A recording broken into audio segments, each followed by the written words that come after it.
Either these companies' valuations need to be cut by 50 or 70%, or you need a massive destruction in the labor market that creates tons of efficiencies that their customers can then flow to the bottom line.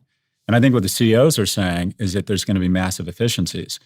I also think that you sound more interesting and it makes your technology sound more seminal when you say it's changing the world and we don't know how to control it. And quite frankly, I find it a little bit obnoxious that some of the founders and key figures in AI catastrophize just about the time they take a secondary and peace out to the Côte d'Azur. That's not helpful.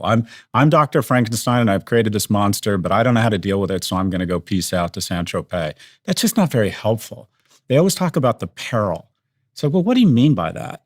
So the first big fear of catastrophizing is just this unprecedented job destruction. They've been talking about that for 3 years, but let's look at the data. The unemployment rate in the US is 4.5%.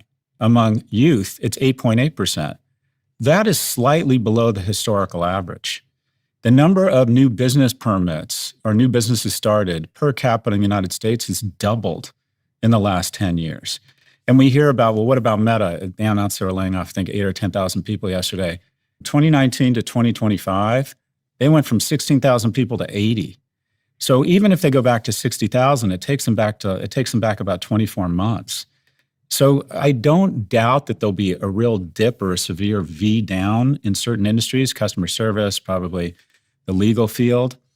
But I believe over the medium and the long term, it's actually going to create more jobs than it destroys. And I think some of the catastrophizing is nothing more than thinly veiled attempt to say my technology is so devastating that it's going to shift society and you should invest at this crazy valuation. Could you be wrong?